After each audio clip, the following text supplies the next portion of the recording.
Muy bien, y en esta lección vamos a conocer acerca de la mayordomía. Esta es la lección que vamos a estar estudiando el día de hoy. Dentro del contenido tenemos entender algunos principios con relación al dinero para que nos vaya muy bien con nuestras finanzas. Vamos a conocer acerca de la esclavitud financiera, de la prosperidad financiera y, como bien el tema lo titula, vamos a conocer qué es la mayordomía y cómo puedo yo ser un buen mayordomo. Bien, entonces, dentro de los principios a nosotras conocer está el principio de que Dios es el dueño.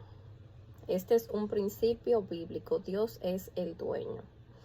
Cuando hablamos, digamos, de propiedad de esta tierra, de las cosas que hay en esta tierra, entonces debemos de entender, como dice por ejemplo aquí en Deuteronomio 10 versículo 14, incluso estos versículos están de forma resumida, usted lo puede profundizar un poquito más, donde nos dice: Dios es el dueño del universo y lo que contiene. O sea, Dios es el dueño del universo y de todo lo que contiene pues este universo, este mundo. En Primera de Corintios 10:26 nos dice: Dios es el dueño de la tierra. Salmo 50, 10, 12.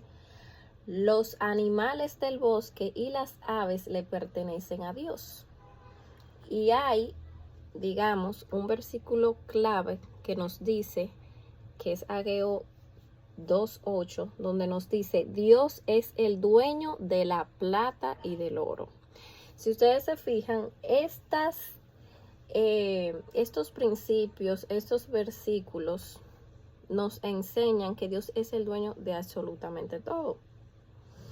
Y qué bueno es yo conocer más del dueño del oro y de la plata, del dueño de las cosas por la cual yo tal vez me levanto cada día a trabajar, para tener sabiduría del dueño. Entonces, el primer principio que les quería contar es este: debemos reconocer que Dios es el dueño de todo. Nosotros aquí no somos dueños de nada. Luego vamos a saber cuál es la función de cada uno de nosotros en este mundo, con relación a las propiedades que hay. El segundo principio es: Dios tiene el control.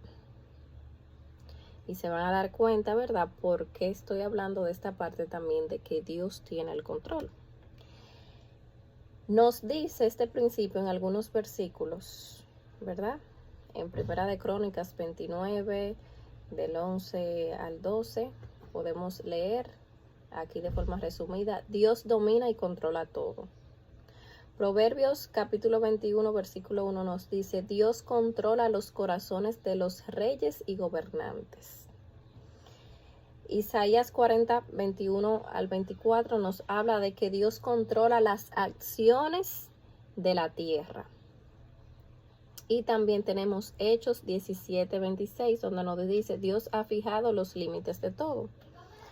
Si ustedes se fijan, aparte de que Dios es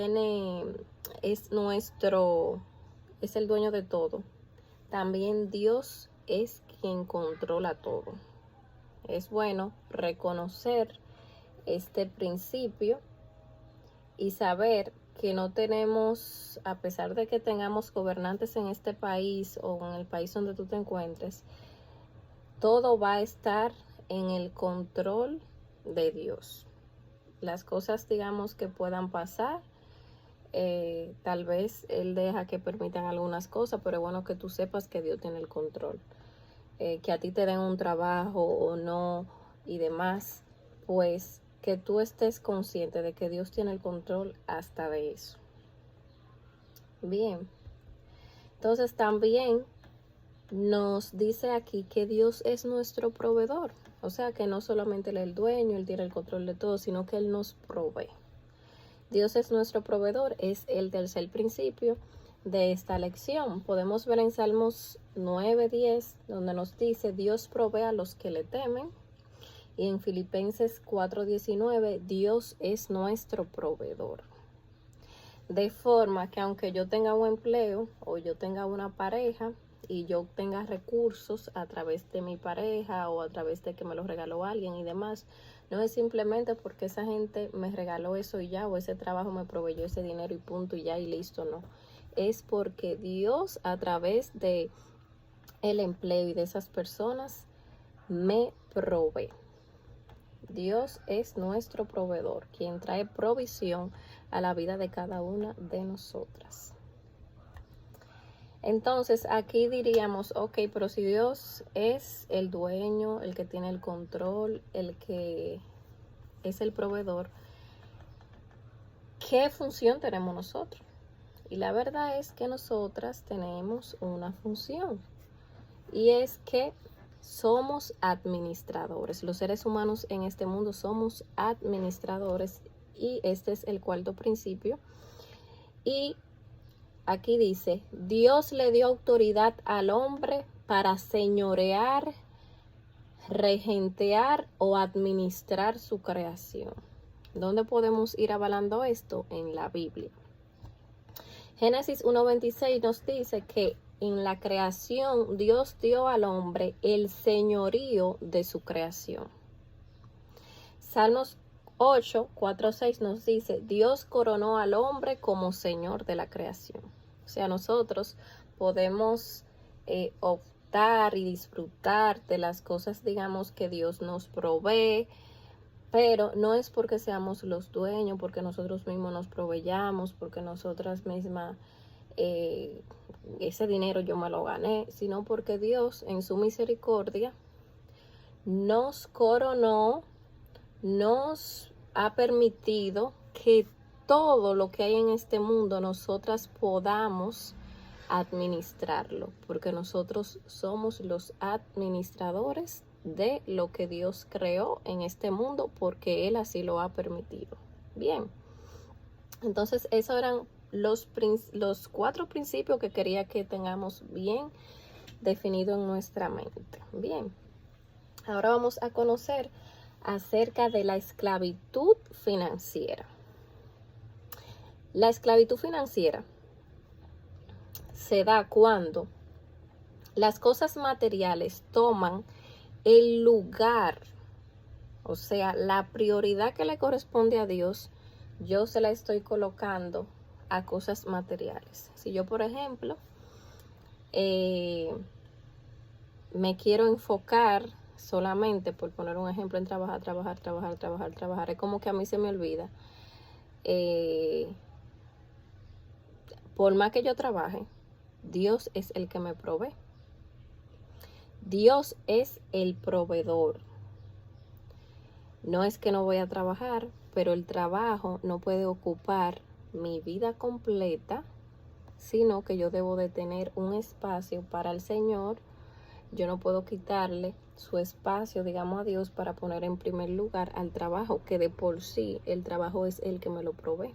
El dinero de ese trabajo es el que me lo provee.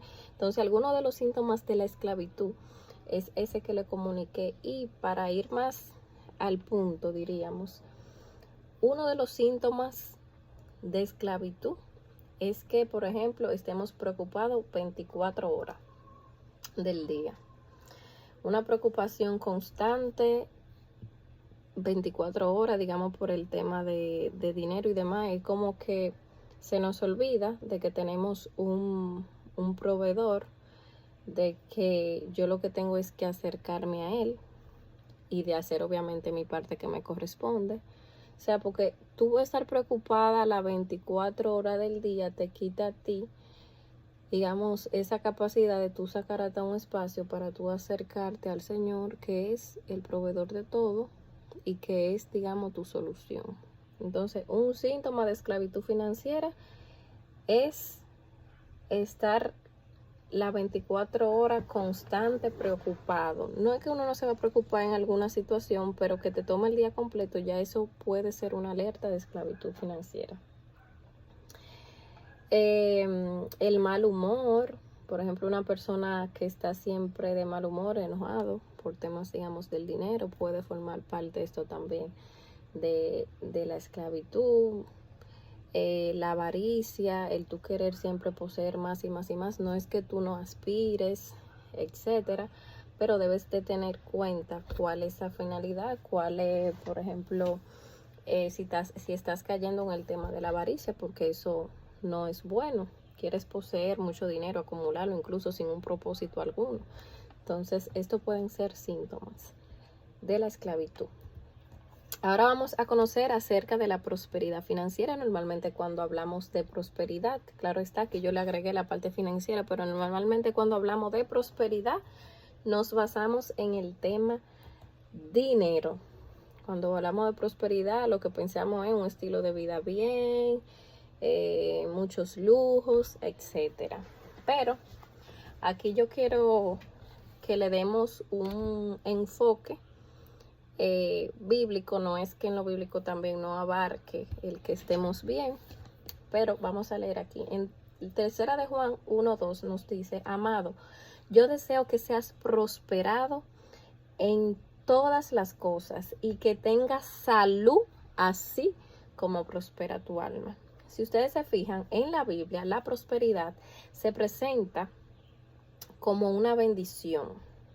La prosperidad se relaciona, de hecho, también con la obediencia a Dios y a sus mandamientos. ¿Por qué se lo digo? Miren acá.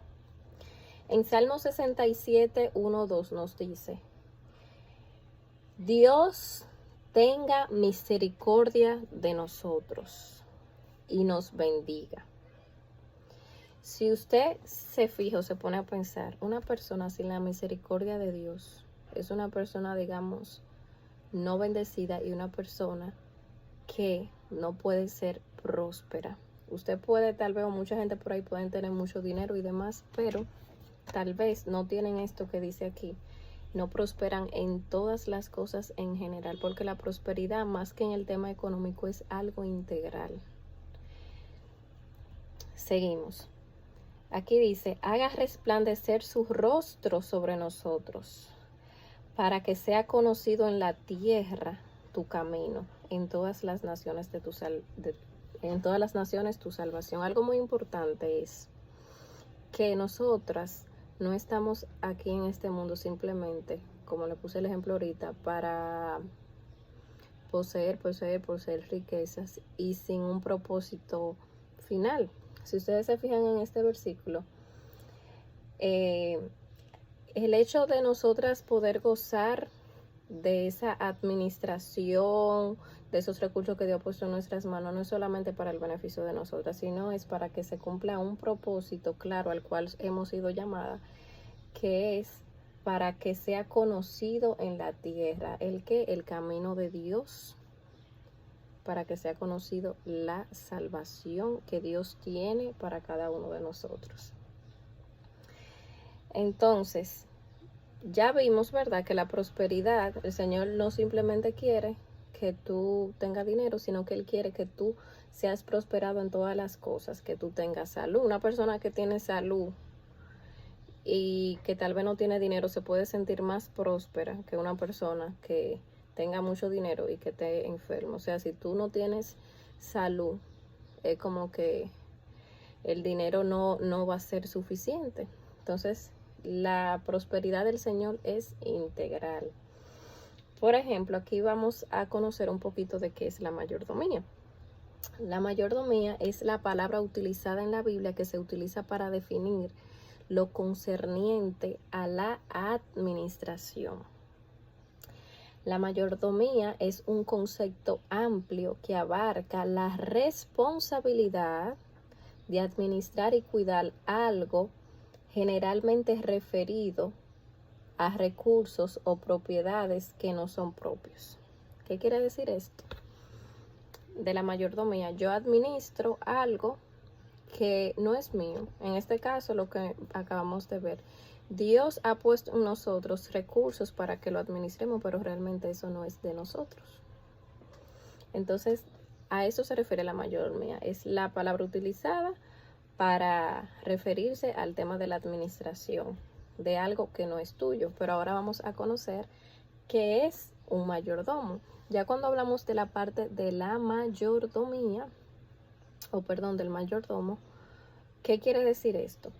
El mayordomo es aquel que aplica la ley en el hogar y administra los recursos del mismo.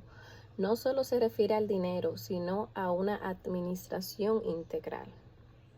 O sea, que un mayordomo es quien administra esos recursos que Dios ha puesto en sus manos. Obviamente recursos que estamos reconociendo, ¿verdad?, que no son de nosotros, sino que son de Dios, pero lo ha puesto en nuestra mano para que lo administremos. Aquí nosotros estaríamos, digamos, aplicando lo que es la ley de la mayordomía. Pero ¿qué pasa? La mayordomía no solamente tiene que ver con el tema dinero. El Señor también nos ha dado a nosotros tiempo, el cual debemos de gestionar bien, aprovechar ese tiempo que Dios nos dio. El Señor nos ha dado talento y también es necesario que nosotros pongamos estos talentos a beneficio de los demás, que lo administremos bien, porque no fue que se te dio el talento de canto, por poner un ejemplo, o de predicar, o de tú ayudar a los demás en ciertas cosas, porque sí, se te dio con una finalidad y la idea es que tú lo pongas pues a disposición administrándolo correctamente. No ha dado bienes materiales, o sea, es integral. No ha puesto dinero en nuestras manos, no pone X cantidad de recursos, no pone algunas hijos, familiares. O sea, en el caso obviamente, ya hablaríamos aquí en el caso de los hijos, los niños son obviamente niños, necesitan ser guiados por nosotros. Entonces ahí se refiere a la parte de administrarlo a ellos, pero en el aspecto de guiarlo. Ahí estaríamos siendo buenos mayordomos y administrando bien, digamos, estas personitas que Dios pone en nuestras manos. Y obviamente está la parte de la vida misma. Yo debo de administrarme, debo de gestionar bien lo que yo hago con mi vida, porque no fue dada para que tal vez yo la eche a la basura, haga no se sabe cuántas cosas que no digamos edifiquen mi cuerpo, se podría decir. Entonces, miren algo. Luego de saber todo esto, de conocer estos principios, la pregunta es, ¿y ahora qué debemos hacer? ¿Qué debemos hacer conociendo todo esto? Aquí yo les traigo algunas recomendaciones. Luego de yo saber que Dios es el dueño, que Dios es nuestro proveedor, que Dios tiene el control de todo. Entonces, ¿qué debo de hacer yo para que me vaya bien, no solamente en el dinero, sino en todo, incluyendo esta parte que es la que estamos trabajando en este programa? ¿Y qué debo hacer yo para ser una buena mayordoma, o sea, una persona que administra correctamente los recursos que Dios ha puesto en sus manos? Entonces, lo primero que debemos hacer es reconocer que Dios es el dueño. Ya vimos aquí esos principios. Entonces ahora yo reconozco que Dios es el dueño, que Dios tiene el control, que Dios es nuestro proveedor, que nada de lo que hay en la tierra es mío, que solamente soy administradora y que estoy para administrar bien los recursos que Él pone en nuestras manos, porque también nos va a pedir, digamos, vamos a tener que rendir cuenta qué hemos hecho con, por ejemplo, con los hijos que nos dio. Nos va a preguntar acerca de lo que Él no ha dejado. Lo otro es asumir completa responsabilidad de todo lo que nosotros administramos, aunque valga la redundancia, y administrarlo todo de acuerdo al dueño. Esto es lo que yo recomiendo, ¿verdad?, que hagamos. ¿Qué pasa? Pasa algo muy importante, y es que en el tema de la administración, o mejor dicho, del éxito, no solamente en finanzas, sino a nivel general, son cosas en las que vamos a tener éxito si nos llevamos del dueño, del creador, de la fuente. ¿Por qué? O por decirlo así, la única forma de que nos vaya bien integralmente. Yo he escuchado mucho una frase y la cual la comparto, y es que la prosperidad viene, si tú quieres tener ese bienestar integral, la prosperidad viene de tu ser una persona obediente a Dios, de tú hacer lo que Él quiere que tú hagas. Entonces tengamos eso pendiente de tratar de administrar el dinero, en este caso que estamos trabajando de finanzas, conforme a los principios de Dios. Vamos a estar conociendo más principios. Por ejemplo, cuando yo decido administrar conforme a la voluntad de Dios, conforme a lo que el dueño quiere, yo me voy a dar cuenta que en la Biblia el Señor nos invita a hacer presupuesto, nos invita a tener nuestro fondo de reserva, nos invita a invertir. O sea, debemos de cumplir con algunos puntos para ser próspero en esta área, digamos, económica, de forma que vamos a ir conociendo y vamos a ir pues aplicando estos fundamentos, estos principios, estas pautas que el Señor nos ha dejado con relación al dinero, que ha hablado incluso bastante, él ha hablado bastante del dinero en la Biblia. De hecho, hay más de 2300 versículos que hablan del dinero, y es porque el dinero, ¿verdad?, es importante y es un recurso que Él dejó para que nos podamos, digamos, aparte de beneficiar y demás, pues también podamos dar a conocer su mensaje, podamos ayudar a los demás y así sucesivamente. Entonces, todo eso lo vamos a conocer con fundamentos bíblicos. Así que esto es todo por la clase de hoy.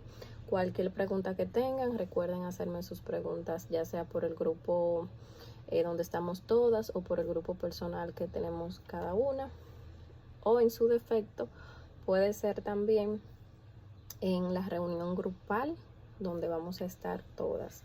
Pero la idea es poder saciar sus preguntas para que puedan seguir avanzando cada vez más en este programa. Así que muchas gracias por su tiempo. Un abrazo.